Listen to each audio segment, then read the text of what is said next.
Hi, Paul Slack is Good News Broadcast and Pause the World for Peace. I'm here.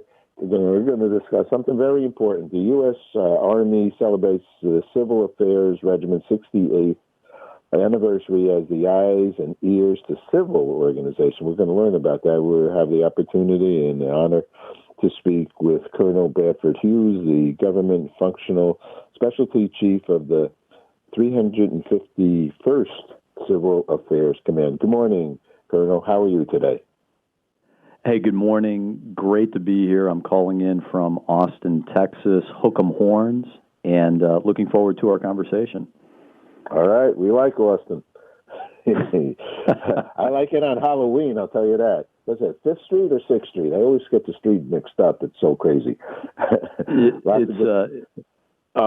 6th Street. It's 6th Street. Okay. A good town. Great town. So, and you're doing important work. So tell, I don't know much about, in essence, this civil organization. So tell us how you guys help and here, and what are some of the good things that you've been doing? So I think a great way and a place to start to understand civil affairs is to start with the value proposition or the core competencies, right? What do we bring to the table? What do we do?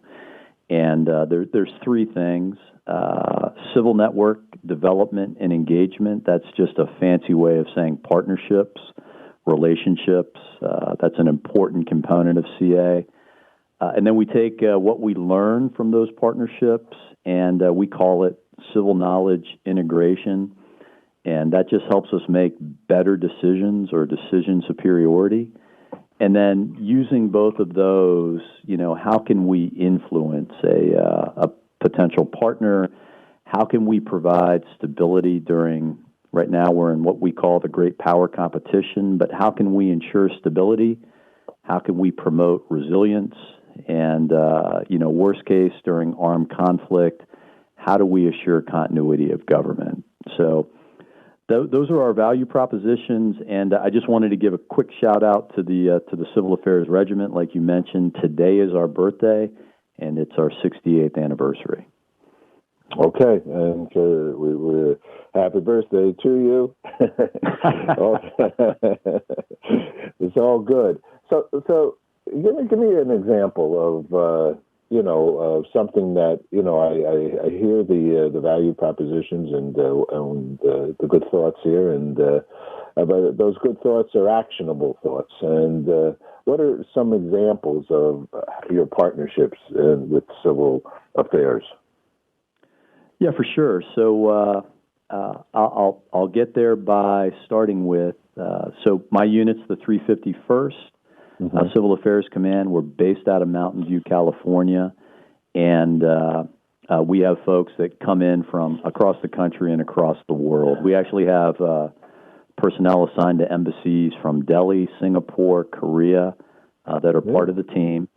But what we do is we bring civilian expertise to bear on problem sets, and I'm going to give you that real world example. But we have folks that are superintendents for schools. I'm a transportation guy. I have 27 years Army aviation, but do a lot of work with the FAA, so I'm able to leverage that. We have farmers, energy experts, people that, again, they leverage those civilian skills. And we've recently been engaged across COFA, so that's the Compact of Free Association.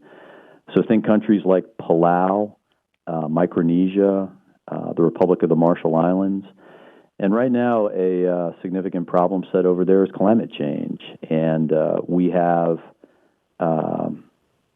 emergency management folks, environmental and natural resources personnel that can help those local governments come up with best practices to work through that reality. And that's an example of I think a positive partnership. Oh, it's a great, important partnership. So literally, I mean, say in those examples, they work with a local government or the local merchant to make sure that they have water protection from the community, or they teach them? I mean, the reserve has a lot of our people like yourself, or others that you mentioned, the superintendent of the school. So they have certain skills that are very special. And say in Mountain View, they can go and teach Facebook how to do their thing. No. Right. So, you know, they literally, I mean, this is a great opportunity for somebody to get involved with the Army Reserve, because are they using their skill on a monthly basis, on their daily basis? Because the Reserve isn't a full-time a job, let's say, right? The Reserve is a more part-time. Yeah, absolutely. You know, by definition, the reserves. You know, we all have full-time jobs doing other things, and that's where our expertise comes from. You know, what do we do in a civilian capacity? But yeah, we come in. You know, sometimes it ebbs and flows in terms of how busy we are, but.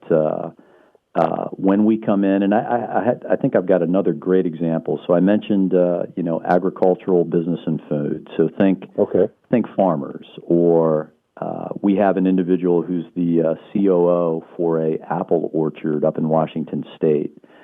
But when we bring, in this case, it's a guy. There's been a challenge in Palau. They eat a plant called taro, or they grow it. It's like a root, almost like a sweet potato. And as sea levels rise, the taro plant isn't quite as viable, and they're looking for maybe there's a saltwater variant, something that can grow in brackish water. And we have partners in academia. In this case, Fresno State, Texas A&M are two partners in the ag space. And it's like phone a friend. That's where, you know, we can go back to academia. We bring expertise, but we certainly don't know everything, and we can bounce good ideas off that academic backstop, and you know, hopefully come up with a novel solution. And work with the local administration in Palau, is it? Did you say? Yeah, in Palau. So work with that civil society organization. Yes. Wow, you sit there. Oh, what a country we are. We are such a wonderful country, America. I mean, you know, helping all around the world. I mean, it's I'm getting goose pimples. I mean, it's really wonderful. There's such a, I don't know if you call it, that's not philanthropic. We're just a good country. Look, we're going all around the world trying to help others. That's a beautiful thing. And bringing in, a COO that knows how to grow apples up there in Washington State, and and you're celebrating that, right here, right now, today. Yep, we're celebrating it today, and you know, like any anniversary, this is, you know, an opportunity to reflect on the you know, some of our broader accomplishments, and you know, what we're committed to doing in the future. So somebody who has these kinds of skills, they join the Army, say someone's not in the Army Reserve right now, and but they've always, you know, this is another opportunity to give back, say, to the world, almost in a humanitarian way. But working with the Army Reserve, they contact you and join. How does that work out, Colonel? Yeah, there's the path to come into civil affairs. There's a variety of different paths folks can take.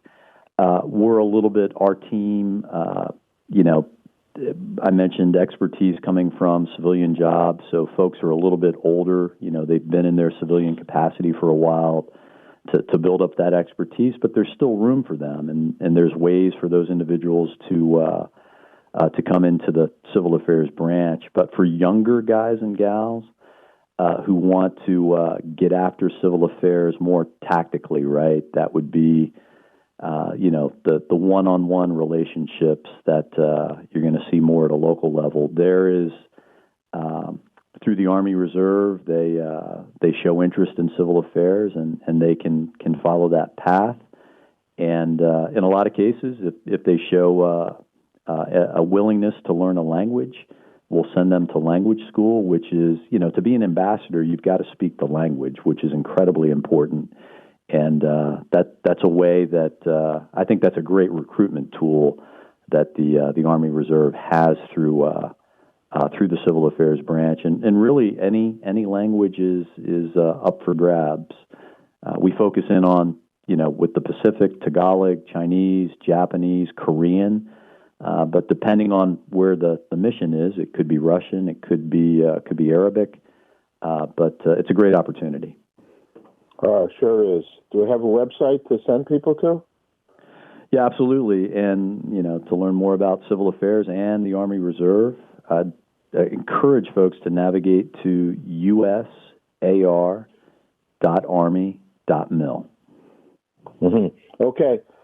Colonel, thank you very, very much for your service, and it's a real honor to get to speak with you and to learn more about your 68th anniversary. Happy birthday! Thank you, sir. Happy birthday! Thank you. Really appreciate it. Thanks again.